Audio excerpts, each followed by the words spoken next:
Sous les ordres directs de Staline, Egor Kurchatov, un brillant physicien surnommé la Barbe, dirige l'équipe soviétique de la bombe atomique. Les Russes sont déterminés à mettre un terme au monopole atomique des États-Unis qui dure depuis la guerre. Le 20 août 1949, ils y parviennent.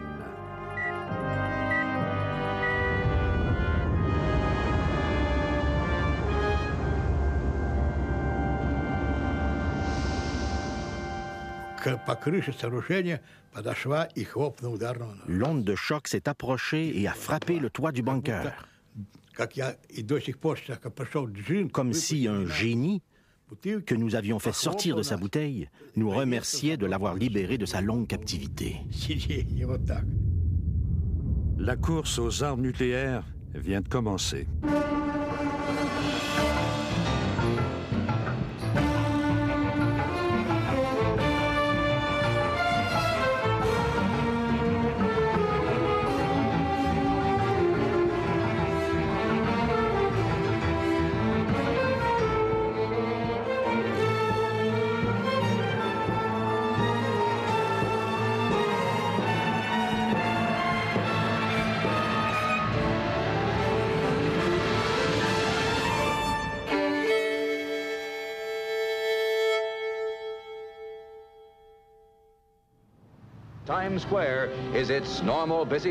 Les États-Unis d'Amérique se préparent à une attaque nucléaire.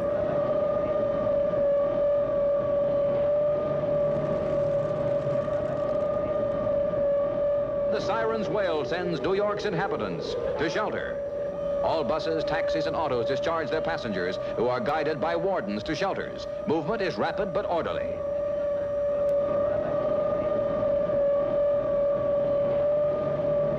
Housewives draw shades and turn off gas before proceeding to shelter zones in their own buildings. New York's subways provide most of the public shelters. Times Square is deserted 2 minutes after the alert. La vitesse à laquelle les Soviétiques ont produit une bombe atomique a étonné les États-Unis. Ce qui nous a surpris, c'est que la dévastation qu'avait subie l'Union soviétique pendant la Deuxième Guerre mondiale nous portait à croire qu'ils seraient incapables de monter l'infrastructure nécessaire pour réaliser la bombe. Mais ils y sont arrivés, et ils nous talonnaient en quelque sorte. Nous avons appris avec le temps à quel point ils avaient infiltré tout le projet Manhattan. Quelques scientifiques qui ont travaillé à la fabrication de la première bombe atomique américaine, le projet Manhattan, croient que les États-Unis ne doivent pas détenir le monopole de l'armement nucléaire. Klaus Fuchs, un citoyen britannique né en Allemagne, est de cet avis. En janvier 1950, Klaus Fuchs est arrêté à Londres et accusé de livrer à l'Union soviétique des secrets sur la bombe atomique. Il écope d'une peine de 14 ans de prison pour espionnage.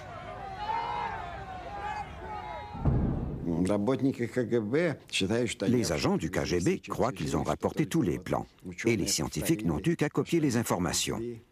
Les scientifiques affirment que ces renseignements étaient très importants. Quant aux ingénieurs, ils étaient moins enthousiastes.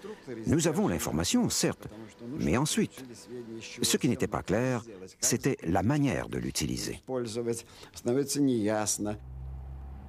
Les États-Unis se tournent vers leurs scientifiques pour reprendre la tête. Au laboratoire nucléaire de Los Alamos, ils préparent la bombe à hydrogène. On croyait à l'époque que les bombes atomiques étaient limitées à une puissance de l'ordre de celle qu'on avait utilisée au Japon durant la guerre, alors que la puissance des bombes à hydrogène paraissait illimitée. On pensait de manière plus spécifique que les bombes à hydrogène étaient 1000 fois plus puissantes que les bombes atomiques, comme on pensait que les bombes atomiques étaient 1000 fois plus puissantes que les bombes conventionnelles utilisées durant la Deuxième Guerre mondiale. Cette énorme puissance destructrice scandalise Robert Oppenheimer, l'ancien directeur du projet Manhattan. Comme plusieurs de ses collègues, il croit que de telles armes constituent un risque pour le monde entier. If there's another world war, this civilization may go under. We need to ask ourselves whether we're doing everything we can to avert that. Les États-Unis craignent que s'ils ne fabriquent pas la bombe H, les Russes vont le faire. Le président Truman donne son accord. L'accord d'Eniwetok dans le Pacifique est choisi pour faire l'essai de la première explosion thermonucléaire au monde. En 1952, l'opération Ivy est prête. Elle nécessite un imposant système de réfrigération, pèse plus de 82 tonnes et fait plus de 20 pieds de hauteur. Dans moins d'une minute, vous serez témoin de la plus puissante explosion jamais vue par l'homme. L'explosion apparaîtra à l'horizon, à peu près là, et ce sera l'instant le plus significatif. Il s'agit du premier test complet d'un engin à hydrogène. Si la réaction se produit, nous entrerons dans l'âge du thermonucléaire. Pour notre sort à tous et pour le sort de notre pays, je sais que vous vous joignez à moi pour souhaiter bonne chance à cette expédition. Le compte à rebours est maintenant à 30 secondes. Mettez des lunettes de protection ou retournez-vous. N'enlevez pas les lunettes ou ne regardez pas l'explosion avant 10 secondes après l'apparition de la première lumière. Moins 10 secondes. 9, 8, 7, 6, 5, 4, 3, 2, 1, 0. Le 1er novembre 1952, la première bombe à hydrogène au monde explose avec une force équivalente à plus de 10 millions de tonnes de TNT. C'est-à-dire 1000 fois la puissance de la bombe larguée sur Hiroshima. On ne sait pas ce qu'est la chaleur, tant qu'on n'a pas vu celle qui se dégage d'une bombe à hydrogène de 10 mégatonnes. Ça n'arrête pas. Ça devient de plus en plus chaud et on commence à s'inquiéter réellement, même si on se trouve à plus de 30 km de distance. Et bien sûr, l'île entière a disparu par la suite, ce qui a été très impressionnant. Tout le lagon était devenu blanc comme du lait. Puis on nous a demandé d'aller prélever des échantillons. Nous nous sommes donc embarqués dans un petit bateau à moteur avec des seaux et nous sommes allés au cratère pour ramener des matériaux radioactifs que les chimistes allaient analyser afin de déterminer l'impact. On était jeunes et on s'est beaucoup amusés. Pendant que les États-Unis d'Amérique développent la bombe à hydrogène, une guerre conventionnelle éclate en Asie. Korea is a small country, thousands of miles away. But what is happening there is important to every American. The fact that communist forces have invaded Korea is a warning that there may be similar acts of aggression in other parts of the world. Le Congrès accepte une augmentation de 40 milliards du budget de la défense. Le président Truman, réticent à employer l'arme nucléaire en Asie, combat les communistes de la Corée avec des armes conventionnelles.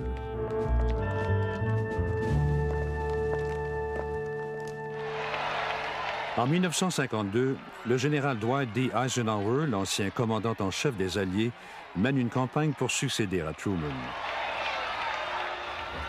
Ike est résolu à ne plus jamais se laisser entraîner dans une guerre conventionnelle. Il se dit qu'il vaut mieux menacer ses ennemis d'employer l'arsenal nucléaire américain pour les dissuader. Sans compter qu'on en a davantage pour son argent. On prévient donc Moscou que toute agression éventuelle peut entraîner de lourdes représailles.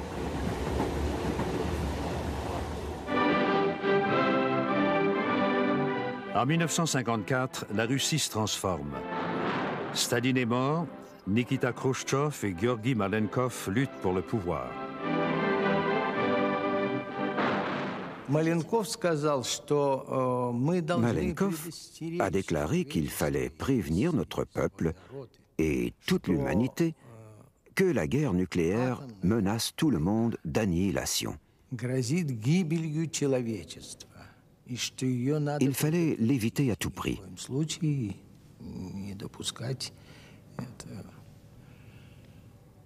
Mais Khrouchtchev a interprété cela comme une tentative de désarmer et d'affaiblir le peuple soviétique.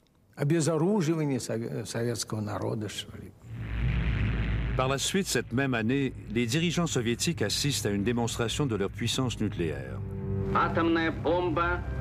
сброшена.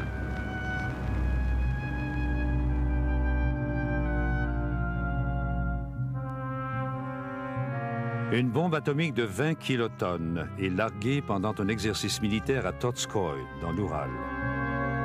Внимание! Идет ударная волна.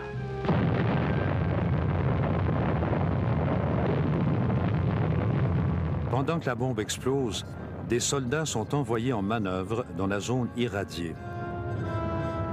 L'Armée rouge se prépare à la guerre nucléaire.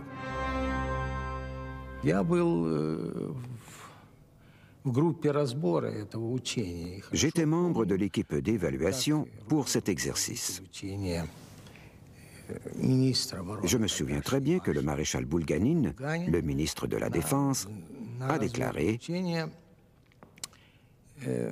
Les armes nucléaires ne sont pas aussi effrayantes que les impérialistes nous l'ont dit. »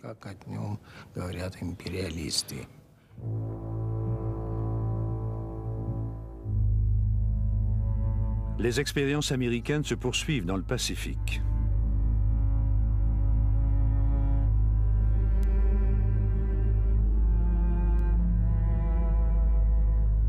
En 1954, la bombe Shrimp doit exploser avec une puissance d'environ 5 mégatonnes. Mais les calculs sont faux. Les vents poussent les retombées radioactives beaucoup plus loin que prévu. Nous n'avions pas été préparés à un tel rendement énergétique, de sorte que la zone de retombée a été beaucoup plus vaste. Malheureusement, il y avait un bateau de pêche japonais, le Lucky Dragon, je crois, qui s'est retrouvé sous une partie des retombées. Les pêcheurs ne savaient pas ce que c'était et ils étaient très loin de nous. Avant qu'on puisse les informer ou les repérer, quelques-uns ont souffert des effets des radiations.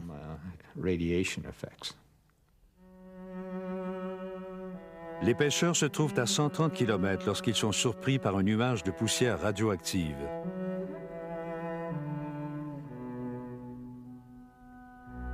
Une fois de plus, les Japonais sont empoisonnés par les cendres de la mort, rapporte un journal de Tokyo. Les 23 hommes d'équipage sont malades. L'un d'eux meurt. J'ai pensé qu'il était malheureux que des êtres humains aient été affectés. Mais des gens sont blessés constamment par toutes sortes de choses. Je ne vois pas pourquoi la population a réagi aussi fortement, bien que les médias aient un grand impact sur la réaction du public.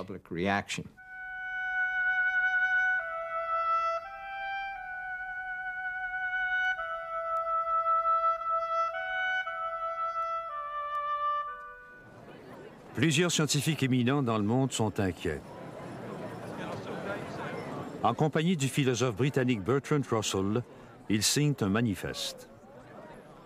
There lies before us, if we choose, continual progress in happiness, knowledge, and wisdom. Shall we instead choose death, because we cannot forget our quarrels? We appeal as human beings to human beings. Remember your humanity and forget the rest. If you can do so, the way lies open to a new paradise. If you cannot, there lies before you the risk of universal death.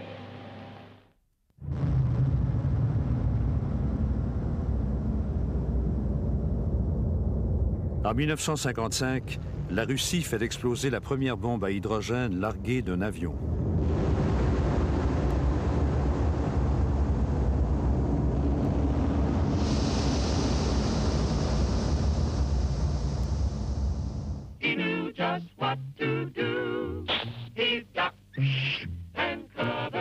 Now, you and I don't have shells to crawl into like Bert the Turtle, so we have to cover up in our own way.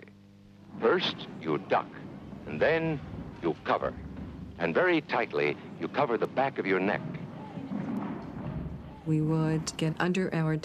On plongeait sous nos pupitres et on restait là jusqu'à ce qu'on nous dise d'en sortir.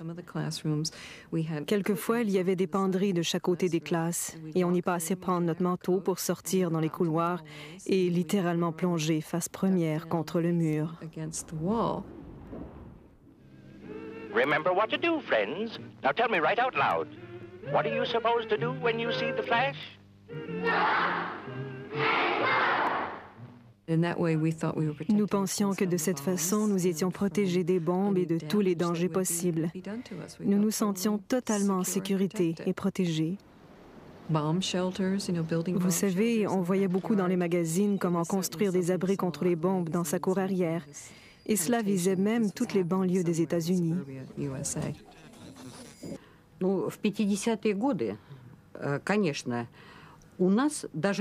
Dans les années 1950, il ne nous est jamais venu à l'esprit que les Américains puissent craindre une invasion soviétique.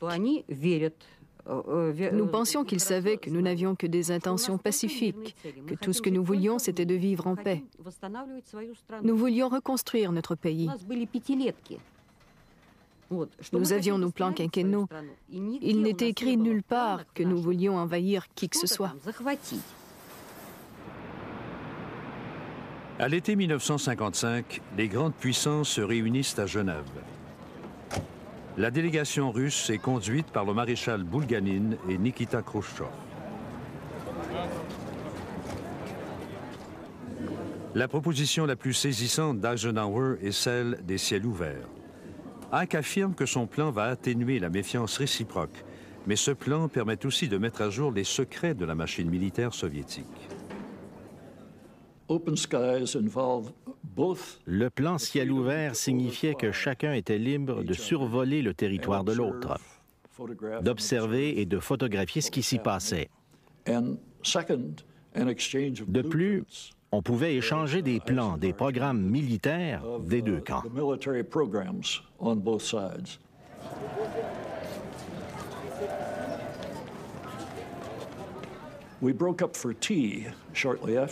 On a ajourné pour le thé peu après. Et alors, Khrouchtchev s'est approché d'Eisenhower, un peu ruste, et il a dit « Niet, niet, niet, vous essayez de venir voir dans nos chambres à coucher. » Sur le chemin du retour, Eisenhower a dit « Maintenant, nous savons qui dirige la délégation soviétique. »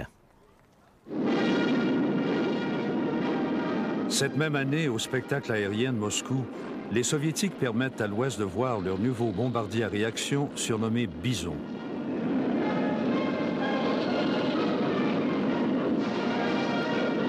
C'est sans équivoque qu'on voit voler 10 Tu-95 à longue portée, capables de transporter une bombe nucléaire jusqu'aux États-Unis.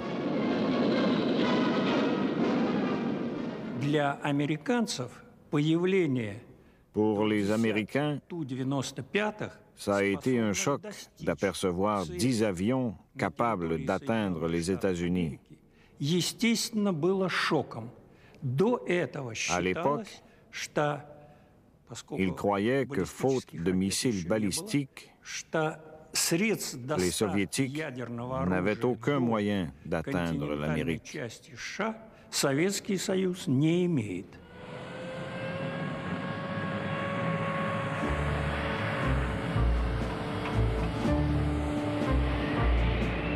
Ike fait doubler la cadence de production du B-52. Les États-Unis doivent connaître la nature exacte de l'écart qui les sépare des Soviétiques.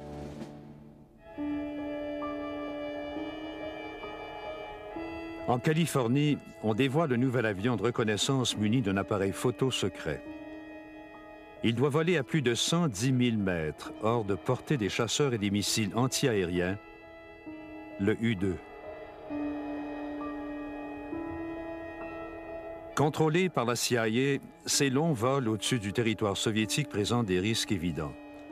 Mais l'information qu'il leur est possible de recueillir peut s'avérer être vitale. Eisenhower prend le risque. Lors d'un vol, j'ai aperçu l'aérodrome Engels. Et à ma grande surprise et à ma grande joie, il y avait plein de bombardiers Bison. J'ai su tout de suite que je venais de découvrir l'existence de cet écart entre le nombre de bombardiers. Cette photo allait être la plus importante jamais prise par un pilote de reconnaissance. Je m'attendais presque à être décoré de la médaille du Congrès en atterrissant. Or, on s'est aperçu que je n'avais pas pris la photo d'une partie de la flotte de bombardiers russes, mais bien de toute la flotte russe. Il n'y avait donc pas de prétendu écart. Tous les bombardiers étaient sur la piste en même temps.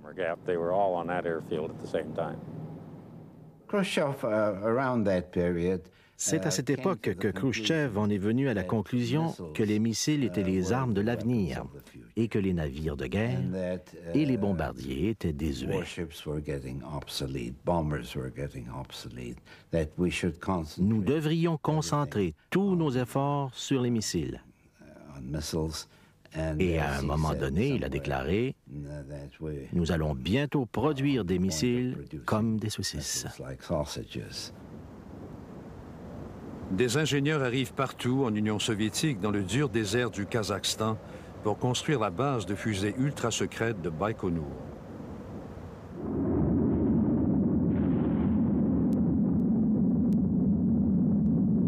Le 15 mai 1957, ils entreprennent les essais du premier missile balistique intercontinental du monde. Nous étions tenus à un tel secret qu'on ne pouvait pas prononcer le mot missile, même entre nous. On l'appelait le mécanisme, le produit. Nous l'avions baptisé notre chéri. Ce romantisme nous a aidés à vivre, à continuer. La construction de missiles n'est qu'une étape. La suite va surprendre le monde entier.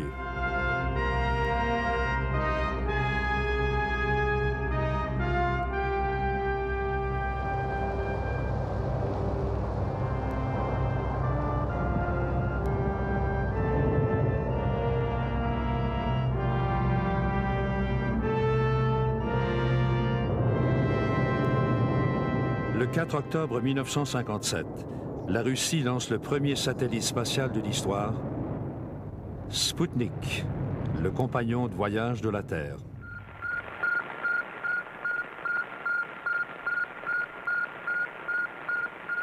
Les Américains tiennent pour acquis que leur pays est le plus riche et le plus techniquement avancé du monde.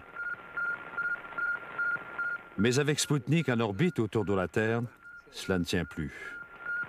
La Russie a remporté la première manche de la course à l'espace.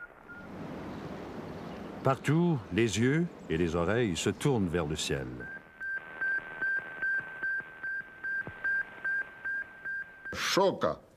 Sputnik a provoqué un choc outre-mer. Les militaires des États-Unis et d'ailleurs ont réalisé que leur avance technologique était chose du passé.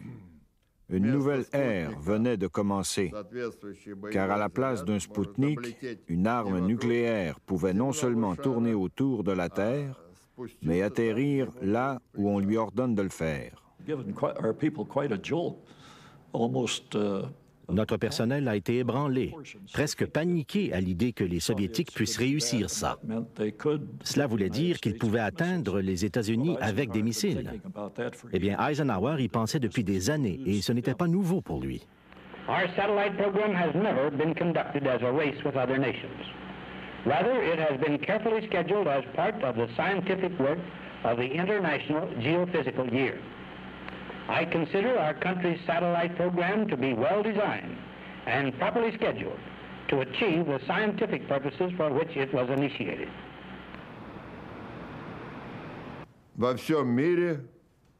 Les médias du monde entier étaient tout enthousiasmés que l'homme ait fait son entrée dans l'espace.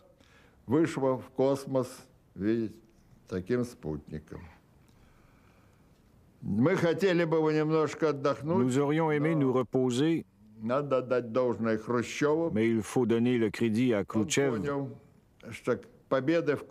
qui avait compris que les victoires dans l'espace pouvaient être bien plus importantes en politique que la menace de la massue à tête nucléaire. En moins d'un mois, la Russie récidive avec Sputnik 2. Cette fois-ci, il y a un passager, la chienne Laika. L'opinion publique américaine est partagée entre sa peur des missiles soviétiques et ses craintes pour la sécurité de la chienne qu'ils ont baptisée Curley. We can only pray in this time of aloneness and suffering for Curley that God will be merciful and speed the end.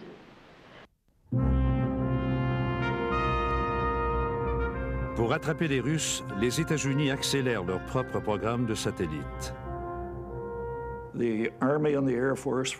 L'armée et l'aviation avaient très hâte de lancer un satellite. Eisenhower n'avait pas confiance dans leurs propositions. Et il a décidé de demander à la marine de construire un nouveau satellite, le Vanguard, qui ne servirait qu'à des fins civiles et pacifiques.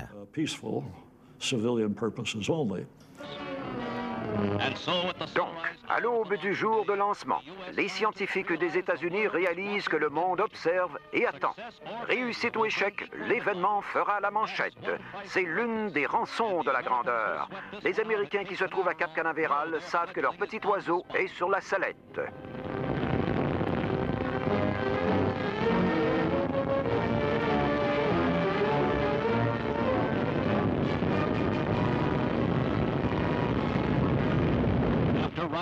Après une ascension de quelques mètres, la fusée de 3 étages d'une hauteur de 21 mètres perd de la puissance. Ces ralentis remarquables nous montrent la suite. C'est une humiliation nationale. La presse mondiale s'en donne à cœur joie. Il faut agir rapidement pour établir la confiance dans la technologie américaine. Un scientifique allemand, ancien spécialiste des fusées, Werner von Braun, vient à la rescousse. Son équipe travaille sur un missile militaire appelé Redstone. On lui greffe à la hâte le satellite Explorer.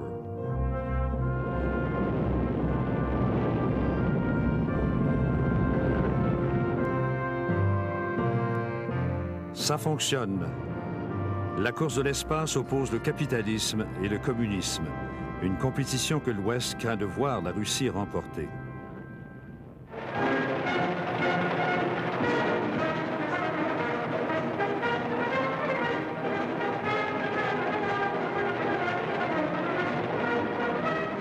La Russie, manifestement fière, acclame ses nouveaux héros scientifiques.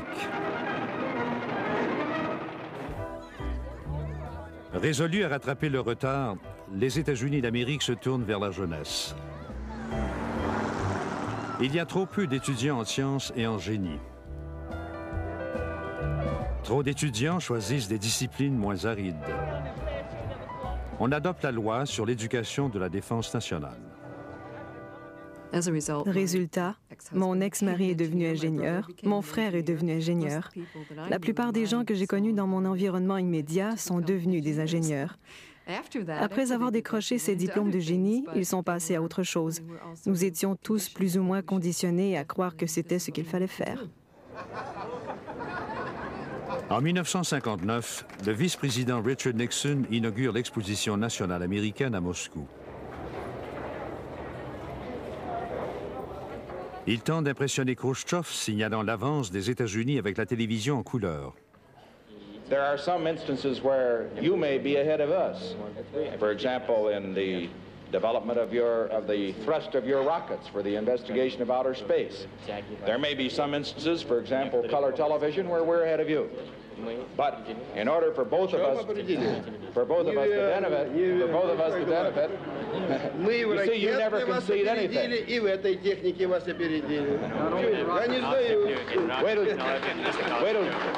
Wait till you see the picture. Khrouchtchev se rend aux États-Unis. C'est le premier dirigeant communiste qui est invité. À Hollywood, les vedettes viennent le divertir. Dans la rue, la population lui réserve un accueil plus froid.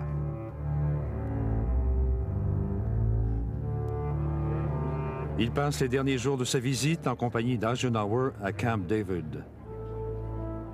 Ils conviennent tous deux qu'ils sont prêts à ralentir la course aux armements. Il est difficile pour Eisenhower d'imposer un ralentissement. La population américaine est convaincue que l'écart des missiles favorise la Russie. Eisenhower s'interroge sur l'importance réelle de l'écart. Les avions espions U-2 ont cherché des missiles. Ils en ont trouvé très peu. Nous avions besoin des données que rapportaient les avions espions U-2, car les Russes étaient tellement cachetiers. Le plus grand pays du monde, sans touristes, rien. Nous devions recourir à ces moyens spéciaux pour le savoir. Le pilote Gary Powers est sélectionné pour l'une des missions d'espionnage les plus longues et les plus risquées jamais entreprises. Il doit décoller du Pakistan et voler vers le nord, au-dessus de la Russie. Son parcours doit le mener au-dessus de sites de nouvelles armes antiaériennes améliorées.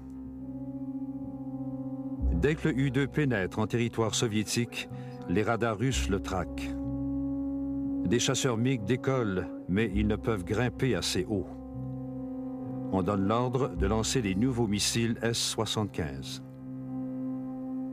Un missile a suffi pour abattre l'avion de Powers. Nous avons d'abord découvert les restes de l'avion. Les voilà, derrière moi. Le fuselage, les ailes et les réservoirs de carburant.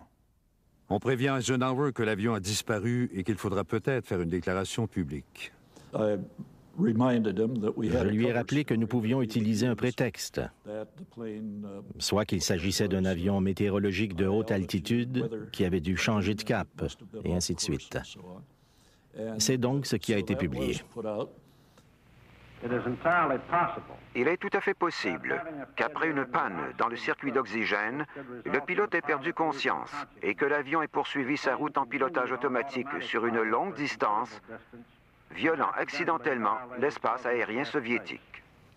La principale pièce à conviction, en quelque sorte, c'était Powers lui-même et son équipement.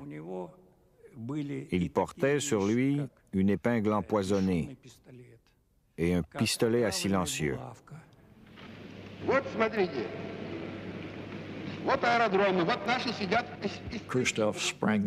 Khrouchtchev avait tendu le piège et il nous avait pris. Il a dit, non seulement nous avons l'avion, nous détenons aussi le pilote. Et l'avion n'avait pas dévié de sa route, il maintenait son cap. Ce n'était pas un avion météorologique de haute altitude, mais un avion espion. Nous savons tout ça et nous exigeons des excuses des États-Unis. Il semble qu'afin d'obtenir des informations aujourd'hui cachées derrière le rideau de fer, un avion civil U-2 non armé a probablement survolé le territoire soviétique. Khrouchtchev nous a réunis autour de lui et il a dit « Nous allons adopter une position très dure, parce qu'autrement notre population ne comprendra tout simplement pas. »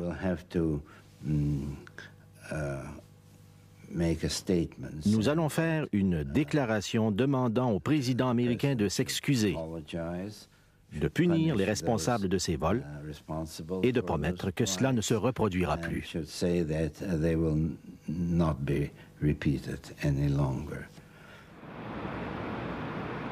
Deux semaines après l'incident, lors du sommet tant attendu de Paris, Khrouchtchev, furieux qu'Eisenhower ne veuille pas s'excuser, quitte les lieux.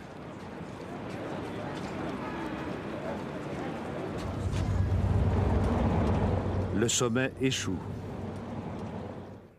À Moscou, le procès pour espionnage de Gary Powers est un événement médiatique important. Le monde voit les États-Unis pris en flagrant délit.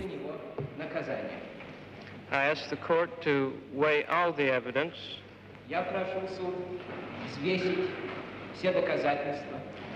and take into consideration not only the fact that I committed the crime,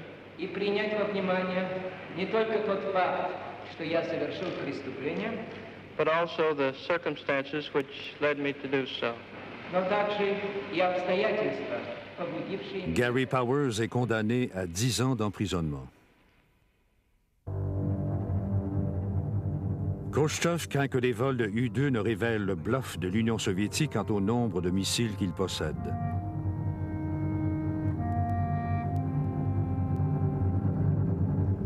Au cosmodrome secret de Baïkonour, les ingénieurs testent un nouveau missile balistique intercontinental. Le maréchal Nedelin en est responsable. On était pressé de réaliser un nouveau missile. Les ordres sont les ordres. Tout le monde obéissait aux ordres, surtout que Nedelin surveillait ses travaux de près. Il est resté là pendant 1 mois à surveiller les travaux. Il était assis sur une chaise pliante devant la fusée et pressait les gens. Plus vite, plus vite.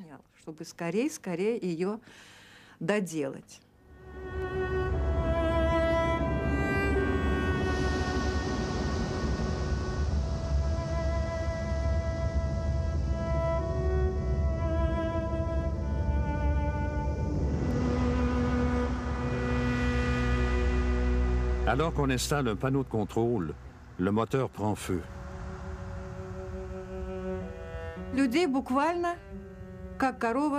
Des gens ont été soufflés par une boule de feu.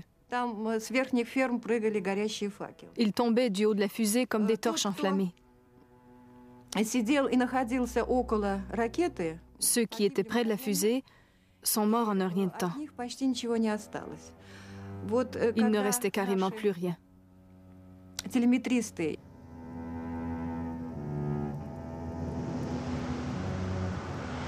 On déplore 189 morts.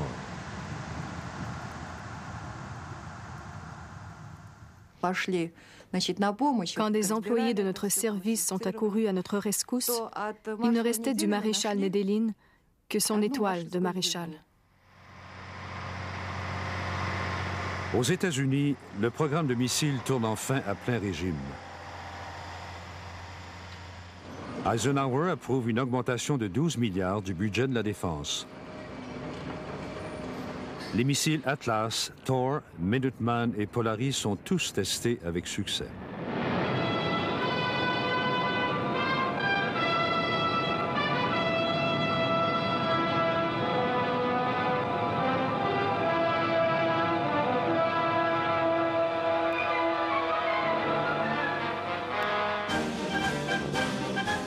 « 1961, la fanfare salue un nouveau président.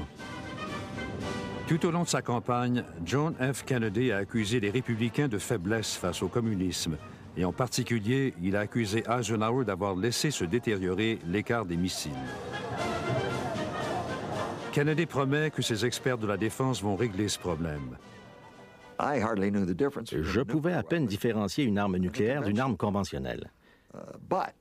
J'ai dû apprendre très vite parce que un des points majeurs de la campagne électorale que venait de remporter le président Kennedy était l'accusation faite par les démocrates, par le président Kennedy lui-même, selon laquelle Eisenhower avait laissé s'accroître l'écart entre les missiles soviétiques et les nôtres.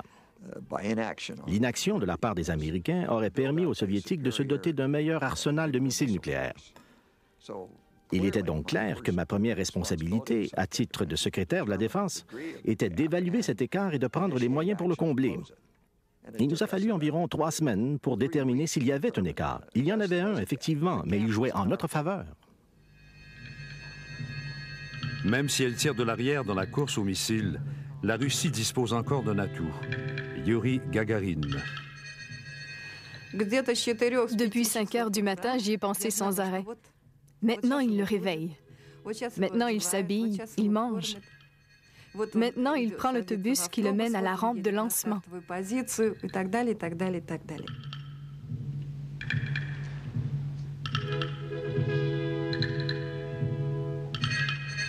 Gagarin a été choisi pour devenir le premier homme dans l'espace. Il est accompagné de son remplaçant, Girman Titov. Pour nous, c'était un travail ordinaire. Eh bien, pas si ordinaire en fait, car nous devions voler à bord de fusées de Spoutnik, mais nous étions entraînés à cela.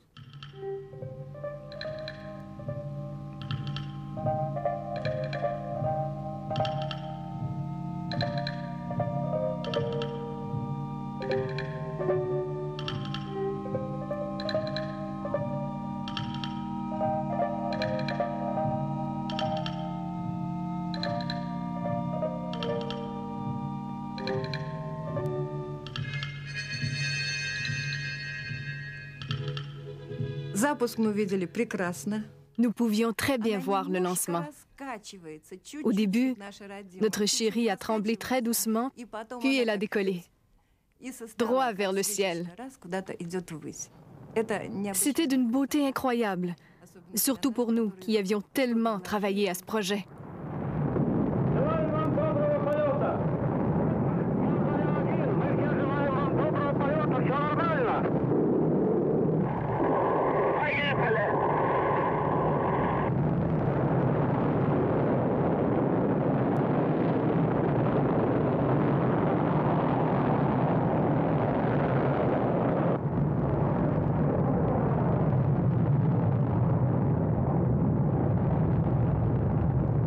часов 7 минут по московскому времени я услышал свист и все нарастающий гул.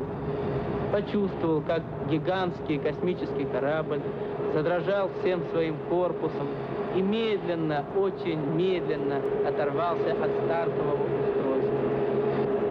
Было трудно пошевелить рукой.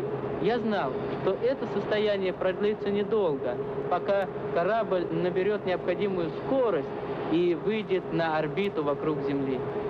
Земля сообщила, прошло 70 секунд после старта. Я ответил, понял вас, все хорошо.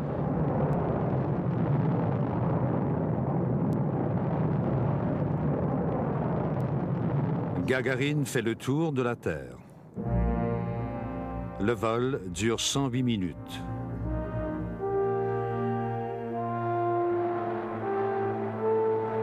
Au retour, on l'accueille en héros.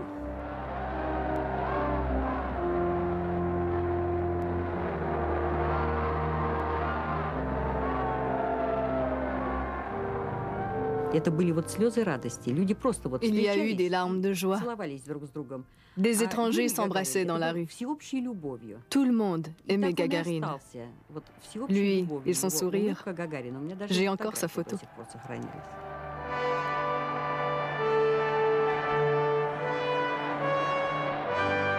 Son exploit a ravi tous les Russes et le monde aussi.